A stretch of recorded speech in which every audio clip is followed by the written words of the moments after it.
So you want to get serious about making videos. You're ready to graduate from your smartphone. You want that blurry background, that crisp 4K image. But you look at the prices of new cameras in 2025 and yikes.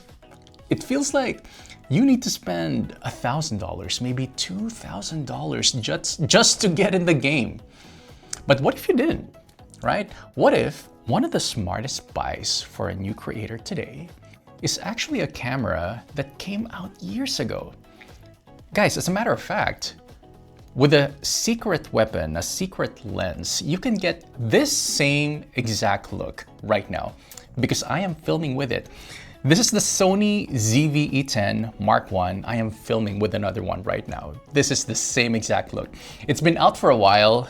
It's been succeeded actually by the Mark II, and the market is also flooded with so many competition. So this is the big question. Is this thing still even relevant today? We're going to cover the design, the performance, and the image quality. Now, throughout this video, I'll be changing camera setups as well. I'm going to pit it against a smartphone. I have the iPhone 15 Pro Max. I'm also going to compare it to a full frame camera.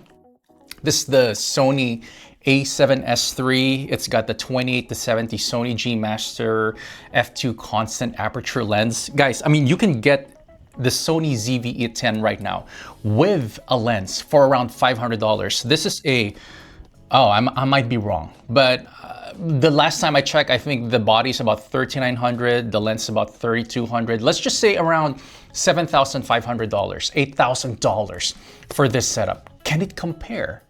Can the Sony ZV-E10 even compete with a $7,000, $8,000 setup? You're gonna find out in this video. We're gonna be changing setups later. So stick with me through all the upsides and the downsides, and I promise by the end, we will answer the most important question. Is this camera still worth your money?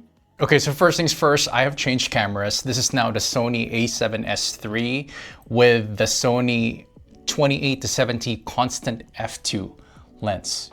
Can you tell a difference? Which one's better? Is the previous shot better, or is this one better? Because this one has autofocus and it's amazingly reliable. It's probably super clinical and tack sharp. But which one did you prefer?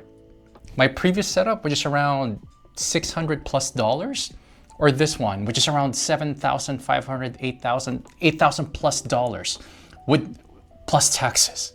Which one did you prefer? Let me know.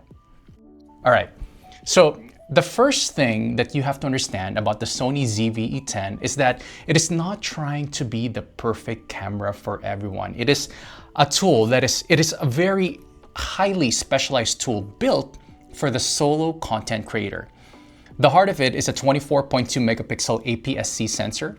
Now, if you're coming from a phone, the simple explanation is that the sensor, it's huge. It's about 10 times larger than a typical smartphone sensor, which directly translates to cleaner images in low light and the ability to just really blur the background.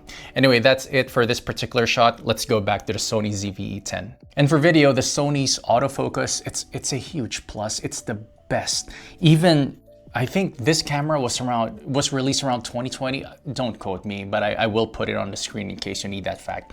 But even if it's like several years old, this camera still packs that smart, simple autofocus feature that creators really need. You also got a articulating screen so you can actually see yourself. You've got a product showcase button that quickly shifts focus from your face to an object, assuming you're doing makeups or you're doing product stuff. It's a very handy feature. You also have a background defocus button, which is basically a shortcut for maximum blurriness. Don't be fooled, however. If you want that maximum blurriness, you need the correct lens. If you're doing that and you're just using the the kit lens. So this is the kit lens. By the way, I have this with the Tilta half gauge. So if it looks different from the other reviews, that's why.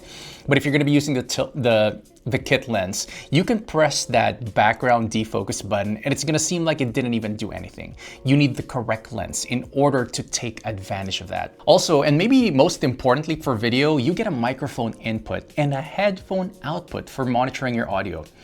But here's the thing. Unlike a lot of newer video-first cameras, I actually enjoy taking photos with this thing as well.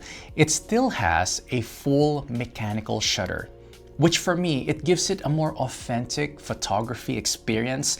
It is such a small detail, but it makes the camera feel more versatile than just a vlogging tool. As a matter of fact, the second generation one, which is the Sony ZV-E10 Mark II, it doesn't even have a mechanical shutter anymore. So in a lot of ways, this is, or at least in that particular regard, this is better than the Mark II version. And that brings us to the price as well. The true value of the Sony ZV-E10 Mark I in 2025 is on the used market. Because it was so popular, you can regularly find this right now for just around $500 with a lens, sometimes with a bunch of accessories as well. That makes it one of the most accessible entry points in a real interchangeable lens camera system, period. The best one, period. Okay, so the features are smart, it is surprisingly good for photos, and the price almost unbeatable. But none of that matters if the camera is frustrating to use or if the video has major flaws. And that brings us to the downsides and the compromises, which is the part of the review that will really determine if this is a smart buy for you or perhaps a pass. And for me, here's the thing. The single biggest technical flaw of this camera is its rolling shutter. Basically, because of a slow sensor readout speed, if you pan the camera quickly, like you always do when you are vlogging, for example, the vertical lines in the background will get all wobbly and distorted. It's often called the jello effect, and it can make handheld footage look really unprofessional. This gets compounded by the fact that the camera has no in-body image stabilization, or IBIS. That's a technology basically where the sensor, it physically moves with you with the movement. And what that does is it counteracts your hand shaking. So if you're shaking and the sensor is moving with you while you shake, or like counteracting the shake, it helps you get a lot smoother of a footage. And this doesn't have that. Instead, you have to rely on the camera's digital stabilization, which is, if you're thinking, yeah, that's okay, it's really not. It's a 1.44x crop. So it has to zoom in by almost 44% if you want to use the digital stabilization, wherein if you are vlogging and you want to show the environment, you can't do that anymore, especially with a kit lens. You're only going to be showing your face at that point. I'm going to show a sample right here. These two issues mean that this is a fantastic camera for static creators who likes using tripods, static shots, kind of like this one. But for the run and gun travel vloggers, it is a real challenge.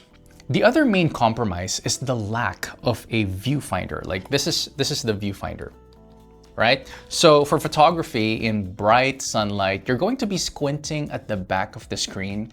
It is a trade-off for its super compact size, but it's something you have to know going in. So you see the pros and cons, but how does the image actually look? Can a $500 used camera really create something special? I thought it's gonna be fun to put it up against a much more expensive full frame camera to see. So again, this is the Sony ZV-E10, and we're gonna be pitting it against this one. Again, this is the Sony A7S III with a 20-70 f2 lens from Sony. It's a G Master.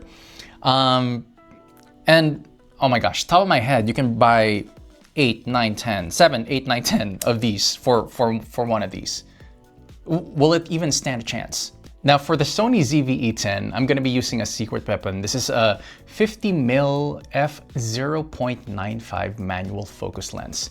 The aperture, again, f/0.95. It is ridiculously fast. And when you put the footage side by side, it's a fascinating comparison. The full frame camera gives you a beautiful, clean image with reliable autofocus.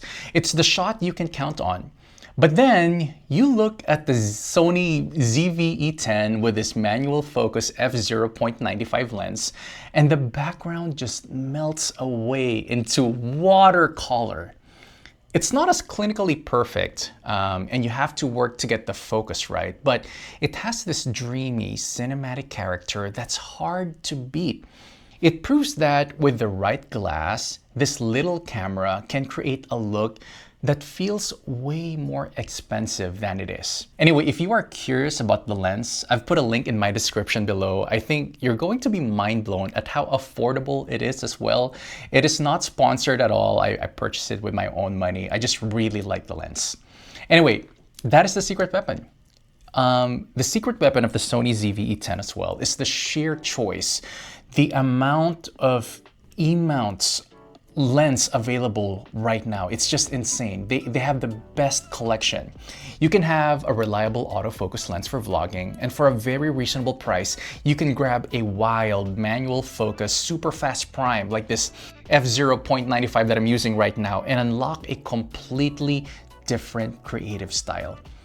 It's that flexibility. It's something you just don't find in more locked-in ecosystems. So let's bring it all back, right? Is the Sony ZV-E10 worth your money still, even with all the competition that's out right now? It is a flawed gem for sure, and its biggest drawbacks are definitely the severe rolling shutter and the lack of in-body image stabilization. You can see it when you pan the camera quickly, right? And you're gonna feel it when you're walking and trying to vlog how shaky the footage might be. But its strengths are so targeted that for the right person, it is still an amazing choice. So here's the final verdict. For the beginner, on a tight budget, or a static creator who lives on a tripod, the answer is yes, unequivocally. For around $500 on the used market, it is the best value entry point into serious content creation. For the aspiring hybrid shooter who wants to do both photo and video, I actually think it's an amazing choice. As long as you can live without a viewfinder. Considering the mechanical shutter and the quality 24 megapixel sensor, this thing still delivers great quality photos. And for the run and gun vlogger or content creator, I actually think it's a great option as well, but with just one major condition or consideration. You're gonna have to pair it with the right lens. Because there's no IBIS, you're gonna want a lens with Sony's optical steady shot or OSS built into the lens, just to help it smooth out your motion and the shakes that you do when you're vlogging. It won't fix the rolling shutter, that's just something you're gonna have to learn to shoot around, but with a stabilized lens, you get a powerful, compact vlogging setup for a fraction of the cost of the newer models.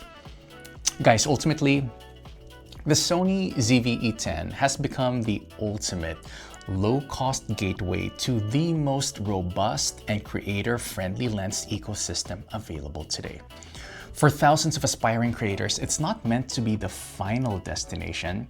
It is meant to be the perfect, most affordable, and most strategic first step on a much longer creative journey. Anyway, that's been it. I hope you found this video helpful. If you did, go ahead and subscribe and like this video, and I'll see you on the next one.